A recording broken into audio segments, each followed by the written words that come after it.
My name's Megan Watkins, and I am going to give you a presentation today on the digitisation of body modification garments to ensure silhouette accuracy in historical costume. I now am a startup business owner of Gallop Costume Studio, and I currently have a place in the AUB Innovation Studio Incubator. Body modification undergarments. This refers to garments which alter the body silhouette, so either applying an external force and compressing the body with items such as a corset, or through structured wearable enhancements. So they're usually worn beneath the main costume. Well, current hard-skin avatars are unable to realistically respond to external forces.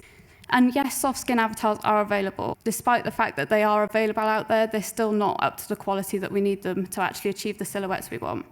So there would be 4 different workflow trials that I'll go through with you. Number 1 doesn't actually use any scanning technology. So workflow 2 focuses on the SizeStream SS20 booth scanner, and workflow 3 and 4 use the Peel 3D scanner.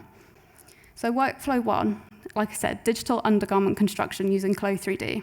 So this is what I got from digitally constructing these undergarments, is that the corset, it didn't compress any of the breasts, so you can still see the shape of them, whereas traditionally a 16th century garment would have a flat chest. So the next workflow, 3D body scan converting to avatar using the SizeStream SS20.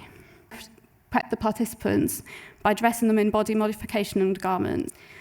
The 3D body scan from this moment takes just a short 6 seconds. The data processing and avatar creation of this process is all done in the SizeStream software to be taken into Clo 3D, where we then use the auto-convert to avatar tool to convert the OBJ file into an avatar. These were the results from the SizeStream scanner.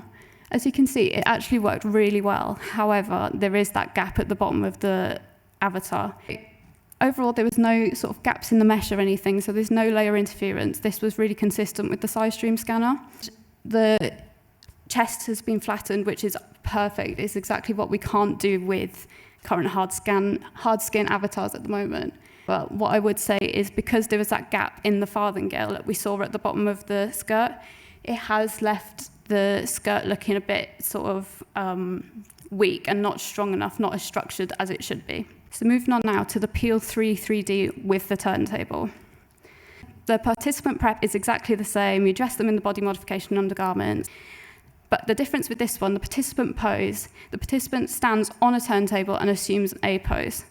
As you can see, there's no images for that one. It went horribly wrong, so we left it out. But then moving on to the Peel 3D without the turntable. In this one, the pose is static. The actress stood on the floor and just stood in the A pose, as you'd expect. I personally circled the participant at different levels. All the processing was done in the Peel 3 software, and the avatar creation done in Clo 3D. These were great results, were really detailed, and the results were really great. And this is what it looked like on the body. Digital undergarment construction was generally probably the worst option to do. The SizeStream SS20 scanner was somewhat accurate. There was actually a 2 to 3 centimetre difference. It was a quick scan time of only just 6 seconds, so really, really efficient. On the other side of it, it was a slightly limited method, as the booth size is actually what caused that gap in the skirt in the end. So it's not actually a method that could be used for all undergarments. And then Peel 3D without the turntable. Really, really accurate results. There was no difference in the circumference of the farthingale. However, the scan time was very, very long, 5 to 10 minutes, which is a long time to stand still and try not to move for. But I would say that this is probably the most consistent method.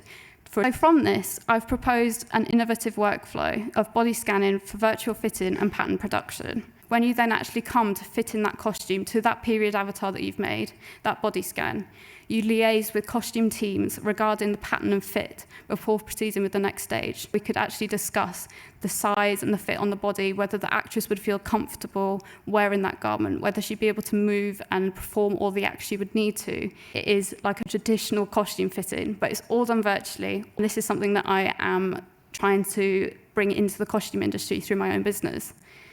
And then from that stage, what is wonderful about Clo is we could print out the pattern and make it ready for physical construction. Really pleased. I actually tested the whole workflow out from constructing the costume, and it fit my actress perfectly.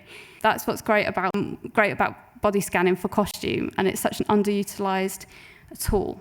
For costume, we need the bespoke garments. We need those accurate measurements. So to be able to fit these costumes straight onto the performers. So she is wearing that farthingale that we body scanned her in, the bum roll, and the corset.